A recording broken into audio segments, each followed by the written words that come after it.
Hi, I'm HAL Meier, and this is a program which we call Off the Beaten Track. If you've seen other sessions, you know that this is a place where we talk about those ideas, those concepts, which are not yet well accepted by the scientific community or by religious orthodoxy. These are not, as a result, not worth talking about, because this may be a time when we talk about things which will become a consensus in the future by one of those groups. In any case, we are here now discussing a variety of issues. We come from that time when the last few sessions we talked about the life after life and near-death experience, for example, and I think that was very interesting. Maybe we all learned something from it. Now we have gone on to a more timely subject, because this is, after all, December 7th of 2012. We have just 2 weeks to go until the Mayan calendar, the long count, comes officially to an end. And so we are talking about what might happen in this year and in the years perhaps to come. When we were doing this in previous segments, we had two things that we were trying to communicate. One of these was the timing of this event having to do with the Mayan calendar. The timing was important because we said that there would be an alignment of the sun, the moon, and the center of the galaxy. And that alignment was to occur on December 21st of 2012. We also said that it very closely related to the precession of equinoxes. This is the means by which the zodiac is calculated. We said that the timing was related in some fashion to crop circles. You know, these are found all over the world, perhaps especially the ones in England are the ones you remember. And it's a little bit odd because there are people, of course, who say, well, this is all done by three guys who got drunk one night and tumbled out of a bar and decided to make a circle in the hayfield.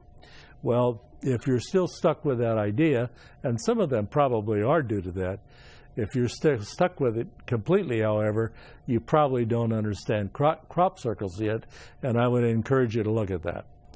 The timing was also related to a galactic conference of extraterrestrials. Now, oh my gosh, I know, for those who are not accustomed to this presentation, you've got to wonder whether or not we have completely lost track of reality. But in fact, the people who talk about this at some length say it's related to the discovery by the rest of the universe, and especially our galaxy, that we had discovered atomic power, atomic energy. We had discovered it in 1942 with beneath the football stadium at the University of Chicago, but it became especially noticeable in 1945 with the first explosion of atomic weapons, and in 1947 it became obvious to us something was going on by what we discovered in Roswell, New Mexico. So this is a fourth thing that is causing us to think, you know, something is going on. There are geophysical changes. There is already a diminution of the magnetic shift of the Earth, and this, some people say, is just a precursor to the pole shift, which is yet to come. There, in the Eastern religions, there is a concept called the Kali Yuga. It is presumably the Iron Age, the time when mankind has been going through for a number of years, and which will soon become the Golden Age after the period of difficulty is past. Shamans all over the world are from an ancient culture, which we don't really recognize for being useful, but they are in general agreement, I would say, that also something important is going on. Finally, there's the age of Aquarius. This is one of the ages coming out of the precession of equinoxes, but it is also, it can be said, that there are some people who believe it is also related to the second coming of Christ.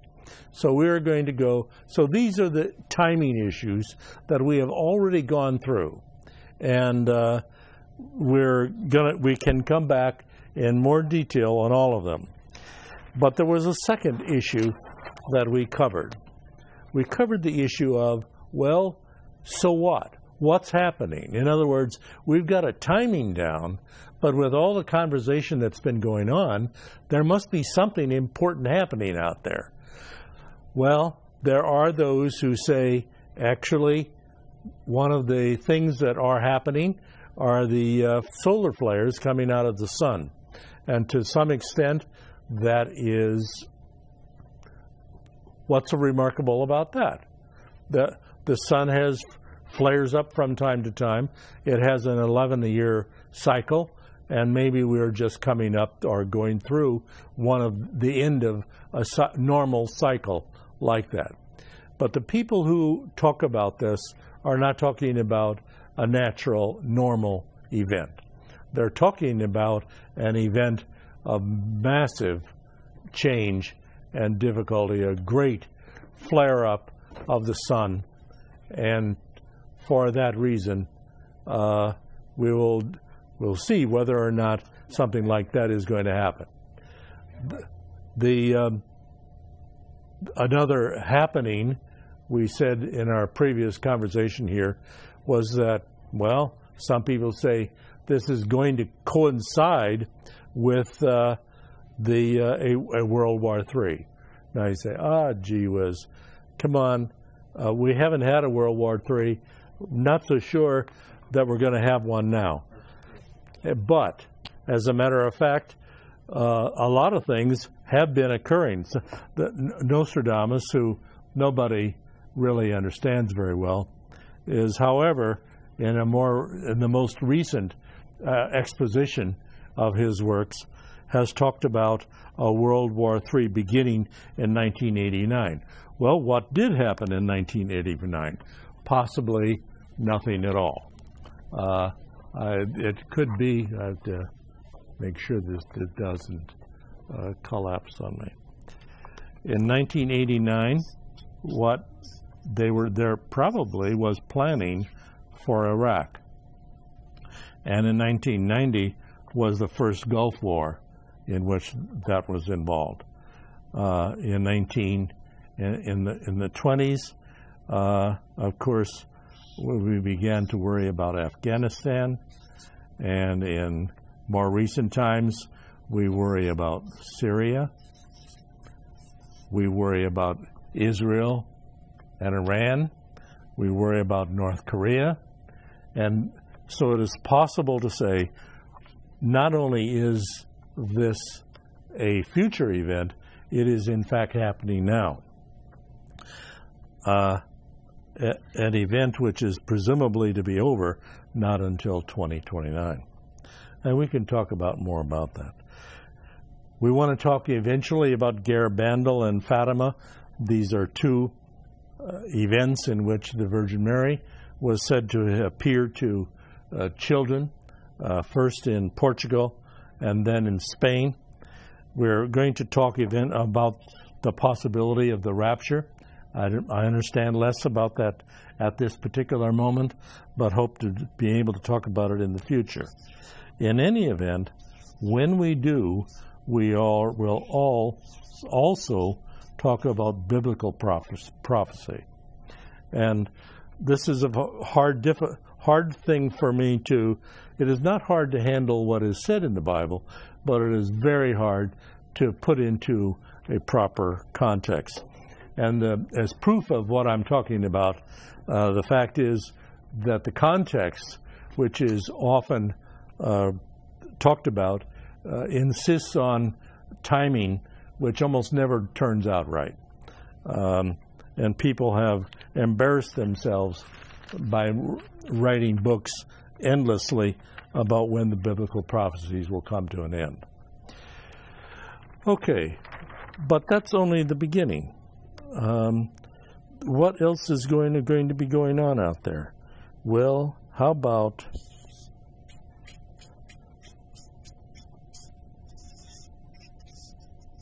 sorry if I'm not writing right easily for you.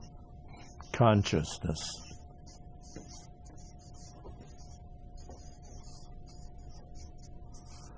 Shift of consciousness. Now, this is nothing less than a cosmic event. This is a time when the human race is elevated to another level, and in which it happens. Probably it's beginning. They say it's happening now, but then solar flares are happening now. World War III might have been happening now. The stories about in the scriptures might be happening now. Shift of consciousness could already be going on, and so there is a difficulty for us on the timing of these events.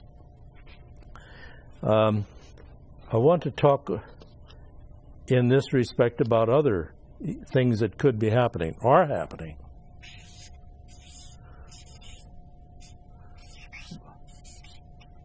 Volcanoes,